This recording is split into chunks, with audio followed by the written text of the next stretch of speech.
തൃശൂർ വാഴച്ചാലിൽ കാട്ടാന ഒഴുക്കിൽപ്പെട്ടു. 3 മണിക്കൂർ പുഴയുടെ നടുവിൽ കുടുങ്ങി. പെരിങ്ങൽകുത്ത് ഡാം അടച്ച് ചാലക്കുടി പുഴയിലേക്കുള്ള നീരൊഴുക്ക് കുറച്ച് ആനയെ കാട് കയറ്റി. ആനയുടെ ദൃശ്യങ്ങൾ 24-ന് ലഭിച്ചു.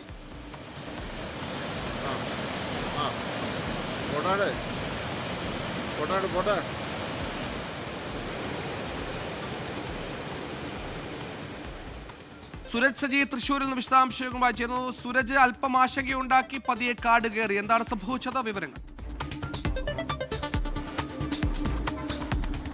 സുഹൈൽ, ഇന്നലെ രാത്രി മുതൽ തന്നെ ചാലക്കുടി പുഴയിൽ ശക്തമായ ഒഴുക്കാണ് അനുഭവപ്പെടുന്നത്. ഇന്നലെ 6 അടിയോളം ഉയരത്തിൽ ചാലക്കുടി പുഴയുടെ ചിലയിടങ്ങളിൽ ജലനിരപ്പ് ഉയരുകയും ചെയ്തു. ഇതിനിടയിലാണ് വാഴച്ചാലിൽ ഇന്ന് രാവിലെ 11 മണിക്ക് പെട്രോളിങ്ങിനിറങ്ങിയ വനംവകുപ്പിന്റെ സംഘത്തിന്റെ ശ്രദ്ധയിൽ ഈ ആന ശ്രദ്ധയിൽപ്പെടുന്നത്. ഈ പെട്രോളിംഗ് സംഘം നോക്കുമ്പോൾ ആന പുഴയ്ക്ക് നടുവിൽ ഒരു പാറയിൽ നിൽക്കുന്ന നിലയിലായിരുന്നു. അത് ഒഴുക്കുകൂടി ശക്തമായതോടെ ആനയ്ക്ക് കരയിലേക്ക് കയറാൻ കഴിയാത്തൊരു സാഹചര്യത്തിൽ ആന നിലയുറപ്പിച്ചു.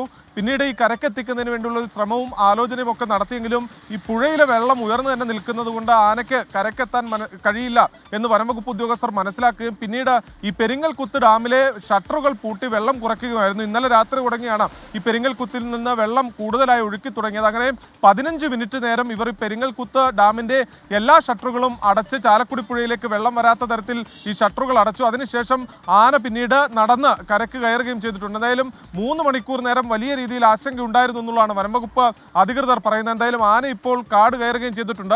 ഏതാനും വർഷങ്ങൾക്ക് മുമ്പ്, അതായത് കഴിഞ്ഞ വർഷമാണെന്ന് തോന്നുന്നു, മഴക്കാലത്ത് മഞ്ഞക്കൊമ്പൻ എന്ന ആന ഒഴുക്കിൽപ്പെടുകയും അന്ന് ആന ഏറെ ദൂരം ഒഴുകിപ്പോകുകയൊക്കെ ചെയ്താണ്. സമാനമായ ഒരു സാഹചര്യമായിരുന്നു ഇന്നും ഉണ്ടായിരുന്നത്. ആന ഈ വെള്ളച്ചാട്ടത്തിലേക്ക് ഒഴുകിയെത്തുകയാണെങ്കിൽ സ്വാഭാവികമായും ആനയ്ക്ക് മരണം സംഭവിക്കും. അത് ഒഴിവാക്കുന്നതിന്റെ ഭാഗമായാണ് ഈ ഡാം തന്നെ അടച്ചുകൊണ്ട് ആനയെ കാട് കയറ്റാനുള്ള ഒരു ശ്രമം വനംവകുപ്പ് നടത്തിയത്. സുഹൈൽ, ഡാമടച്ചുള്ള രക്ഷാദൗത്യം അങ്ങനെ 3 മണിക്കൂർ നീണ്ട ആശങ്കയ്ക്ക് വിരാമം. ഒഴുക്കിൽ ഉലയാതെ കാട്ടാന കാട് കയറി. സൂരജാണ് വാർത്തയുടെ വിശദാംശങ്ങൾ നൽകിയത്.